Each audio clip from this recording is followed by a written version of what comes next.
A white lady was caught on CCTV camera stealing from an African woman. And this got me thinking, if this was an African stealing in a white man's country, what do you think would have happened to them? Let's discuss.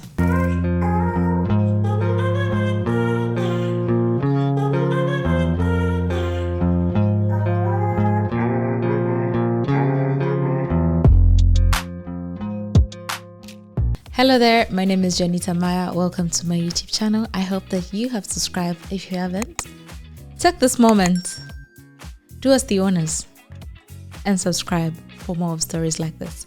Now, let's dive in. Let's watch this video and then we come back to it. That is going to follow is the CCTV of exactly what happened, and we believe that they did not do any action to this person, yet this person was in the hotel for more than a week and they did not do anything. It's because this person was a white person and they literally decided to do nothing about it, yet they have security within the hotel. So let me show you the CCTV and you guys tell me in the comment section what I am supposed to do, because this is very, very disappointing to experience this in your own within your own people, in your continent. It is just so saddening and it is just so bad, and we are very frustrated. So have a look.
So if you have watched the CCTV, Do you see how she walked up those stairs like she just didn't steal someone else's belongings outside their door? Like she just walked out to the stairs.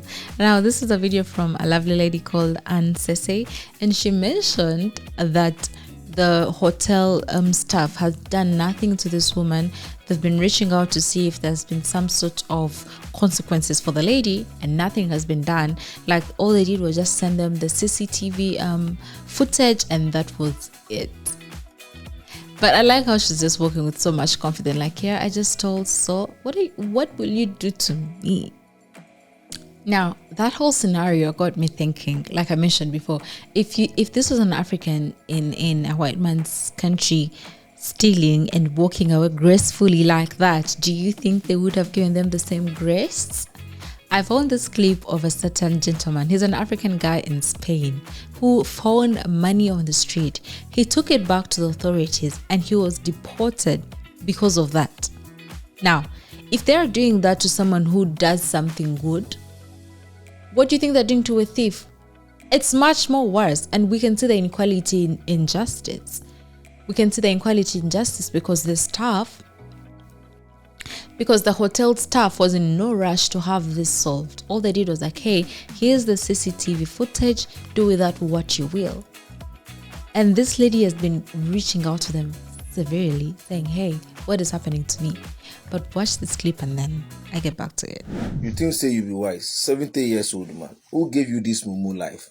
You found money on the ground, you are returning it to the white man. Hey, they'll deport you. He thought he had wanted to play hero, like it was somewhere in France where a guy went to rescue a boy up in a building that had fire. And so outrightly, the guy was given a citizenry. He had wanted citizenry. And before that, he had problem with immigration. He tried getting married in Spain, but it didn't work. So there is that report of when you are in contact with the police will deport you. And what happened? You acted foolishly You acted unwise by returning money to them. What would they do? What would they do? You'll be mumu, 70-year-old man. They have to deport you. They deported him. He's now in Africa. Oh, sad. So you've watched clips like that. You've watched people go through certain things just because they're nice people and they try to help people, you know. And I do believe that foreigners do receive different treatments in African countries. That's just the honest truth. I do not want to come here and sugarcoat it. Foreigners will receive a different type of treatment compared to the locals if they're caught committing a crime, because in their mind it's like, you're a white person, what are you doing stealing? You're a white person, you can't possibly need certain things. Mind you, she stole shoes and swimming costumes. Who needs those? You know, you think about it, you're like, why would this white person be dealing with things like that? No, it's because in this part of the world, people see white as gold and then they see black as black, and that's just about it. They don't care, you know.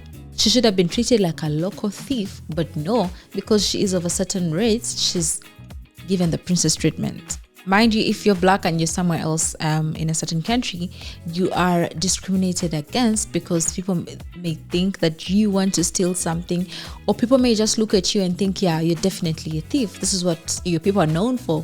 So what would make you any different? I want you to watch this clip of a certain lady who, she said they stopped her like 5 times or more because they kept accusing her of theft time and time again. So I'm in Paris and I just got accused of stealing for the, I don't know how many time. Sometimes I want to move here and people ask me if it's because there's less racism, and that's an absolute joke. I'm going to tell you the story once I get inside. But first I'm going to buy myself a baguette. Now that I have my baguette, I'm going to go inside and tell you the rest of this ridiculous story. Okay, I'm now inside. So what happened was I had gone to 2 stores because I needed to buy different things at different stores. And then I went to the 3rd store. And so, yes, I had a bag full of groceries from other stores. And I just went in. The thing that I needed was right at the front. I just wanted to buy some blueberries. So I picked up the blueberries, and then I was waiting for, you know, the cashier to come and help me pay. But there were also like automatic things to pay. And there were some like ropes kind of maybe meaning that you shouldn't go over there. But she saw me pick these things up and was still like, you know, shelving stuff. So I figured that she was like, yeah, obviously use the automatic cash registers. So I use the automatic cash registers and to pay for the blueberries, and I pay. And this is something, I mean, I'm sure Black people in general usually do this. I mean, if you don't, you should. But I usually get a receipt just because I've been accused of stealing so many times that I'm always just want to have the evidence. But this time I didn't, because I got one thing. I was right near the door. I was finished. And of course, I'm like trying to think about the environment. Like, oh, you know, don't get a paper ticket every time you buy something. So I didn't get it. So she's like, oh, you know, she sees that I'm like walking out the door. She goes, oh, I can take you over here, miss. And I'm like, oh no, I already paid. And she's like, well, but no, because like I you know, fenced off that area. So you're not supposed to use the automatic cashiers. But like, as I said, it was not very clear, and she saw that I was ready and she didn't come help me. So of course that's what I did. So she's like, oh, okay, well, what did you buy? And I'm like, okay, you don't believe me? She's like, no, it's just that, like, you know, you're not supposed to use those. And I'm like, I bought some blueberries. And so she's like, okay, well, I'm just gonna go find the receipt. So she goes to the little cash register, opens up, finds my receipt that I bought the blueberries. And then she's like, oh, okay, well, and then she looks, because I have a bag full of stuff. As I said, I went to 2 other stores, and she's like, so then what's all that? And I was like, things from a different place? And she was like, oh, well, okay. And I just need to say that this for me here is it's a regular occurrence. Like it's so frustrating. Like they always ask me for my receipt. They ask me like what's in my bag. And this time I was speaking to her in French, and you know, I don't have a very strong accent in French. And so I think she just, because the truth is that if I had just switched to American English, she probably would have let me go a lot faster. But I'm here. I want to speak French. I want to practice my French. And so, but then that has me treated like Black French people, which is obviously terrible and unacceptable. So anyway, that's just my story today of being accused of stealing, which, as I said, has happened many times. So if you are thinking about moving to, unfortunately, I would say Europe in general, because you're Black and you're like, think that there's less racism here. There's not. But there are many other things that I like about France. And I already come from a super racist country, AKA the United States. So, you know, I still think at some points that I still may want to move here, even though it's ridiculous. There you had it, folks. This is what most Black people go through every time they're in a white man's land. But when the white people come to a Black man's land, they are treated in a special way. And we have to look ourselves in the mirror, because it's most times the Black people that suck up to the white man, right? Because if this was a Black person, oh my God, they would have gotten them in seconds, in a few hours, they would have gotten the culprit. But because this was a white woman, crickets, nothing was hard. Nothing was hard, nothing at all. They decided to just be like, hey, this is what we can do, this is what we can give. Right? But here's my question to you. Do you think if this was an African, this would have gone differently? Or do you think I'm just genuinely biased? Let me know in the comment section. And with that, this has been a short one, but I have to end this episode. And yeah, thank you so much for watching. If you watched till the end, please drop a 1. You know the drill. Drop a 1 and your email, and I'll just send you my ebook for free, because you've watched till the end. So thank you so much for that. And please, my merch is up here. Uganda looks good on me. Uganda's calling, so must go. Please reach out and purchase that, and I guess I'll see you guys next time. Bye.